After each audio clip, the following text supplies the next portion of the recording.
டேய் போடுறா, மேல தூக்கி போடுற, துப்புற, தேய்க்கிற, இங்க போடு. பந்து ஸ்பீடா வரும். போடு, நான் பாத்துக்கிறேன் எல்லாம்.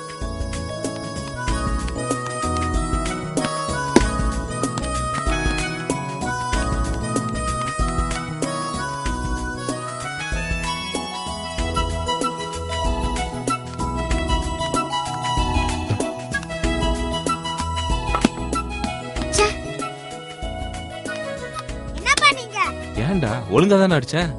ஐயோ வேஸ்ட் பண்ணீங்க. குடுங்கப்பா, அப்படி போய் நில்லுங்கப்பா. இப்படி இப்படி அடிப்பாங்க. இப்படி டிஃபென்ஸ் ஆடணும். ராகுல் டிராவிட் மாதிரி அழகா ஆடணும். அதை விட்டு சும்மா இப்படி இப்படி அடிக்கிறீங்க.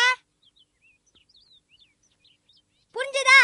இந்தா புடிங்க. அங்க போய் நில்லுங்க. ஒழுங்கா ஆடுவீங்களா? டேய் ஆடுறேன்டா, போடா.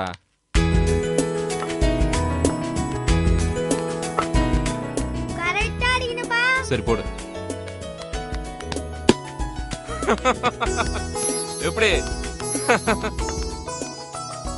ஆமா, உங்களுக்கு ஆபீஸ் விட்டு வந்தா அவனுக்கு பள்ளிக்கூடம் விட்டு வந்தா உங்க 2 பேருக்கு இதே வேலைதான். வாடா வந்து சாப்பிடுறா. போங்கம்மா, நீங்க வேணா சாப்பாடு. வர போறியா இல்லையா? போங்கம்மா, அப்பா விட்டுனா சாப்பிடுங்க. எனக்கு என்ன, என்னமோ பண்ணுங்க, எனக்கு வேலை மிச்சம்.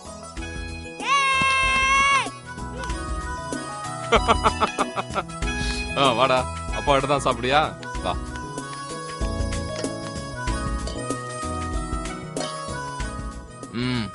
அப்பாடே. ஏய்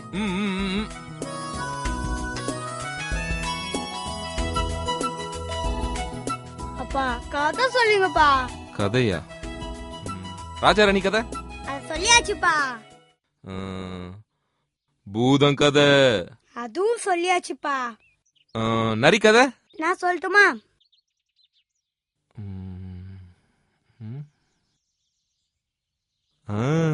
ஏரி கதை சொல்லட்டுமா?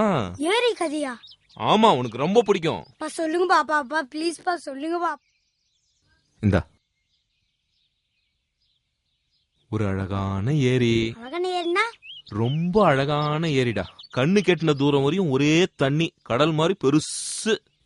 வளைஞ்சி வளைஞ்சி அலை அலையா தண்ணி அழகா போயிட்டே இருக்கும். நிலத்தோடு நீரை சேர்த்தவங்க உடம்போடு உயிரை சேர்த்த மாதிரின்னு புலவன் ஒருவன் பாடியது கேட்டு மாமன்னன் வெட்டிய ஏரிதான் நான் சொல்ல வந்த ஏரி. உள்நீச்சல் பழகி உல்லாசம் பாடும் நீர்க்கோழிகளும், ஓடு மீன் ஓட உருமீன் வர காத்திருக்கும் கொக்குகளும், தவளையை தேடும் தண்ணீர் பாம்புகளும், தண்ணீர் தேவதையாய் முகம் சிவந்த தாமரைகளுமாக விருந்தாளிகள் நிறைந்த வீடு போல என் அப்பா காலம் வரை அது ஏரியாக இருந்தது. தூரத்து மலைகளிலிருந்து வெள்ளம் வர கால்வாய் உண்டு. நிரம்பி வழிஞ்சா வெளியேற கலங்கள் உண்டு. காலமெல்லாம் பால் கொடுக்கும் மார்பு காம்பு போல மதகும் உண்டு அந்த ஏரிக்கு. சேடை ஓட்டும் சலசலப்பும், பசும்பயலின் சரசரப்பும், தூளியிட்டபின் வரும் தாலாட்டும், தூரத்து நாரைகளின் படபடப்பும், வள்ளலின் வீட்டு முற்றம் போல அங்கு சத்தம் கேட்டபடியே இருக்கும்.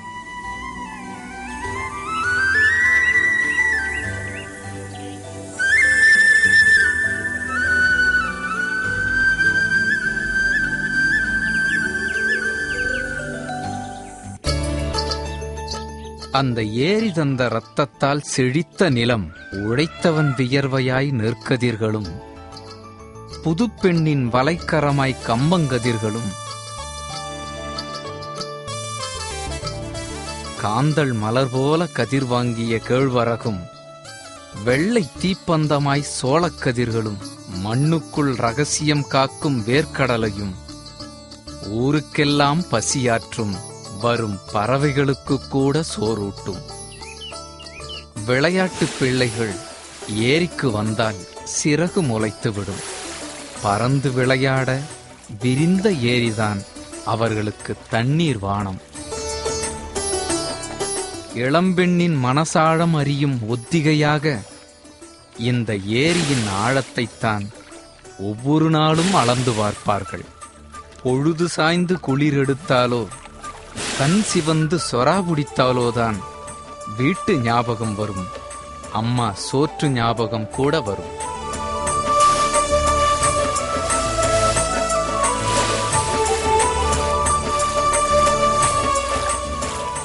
எதையும் நீந்தி ஜெயிக்கணும்னு எல்லோருக்கும் சொன்ன பாசறை அது.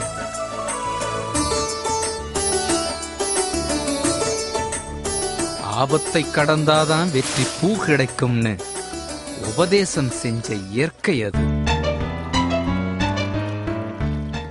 ஊருக்குள்ள யாராச்சும் குடிச்சு புட்டு தகராறு செஞ்சா தெளிய வைக்கிற தண்ணீர் வைத்தியன் அது.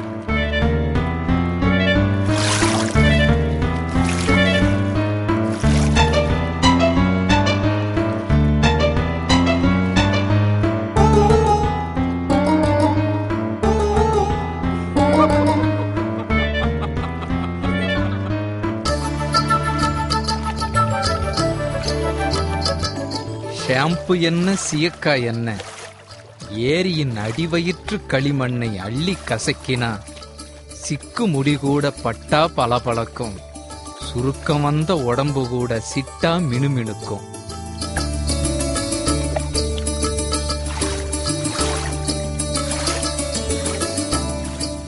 அப்பா அருணா கயிறு பிடித்துக்கொள்ள என் பிள்ளை பருவத்தில் அங்குதான் நான் நீச்சல் பழகினேன்.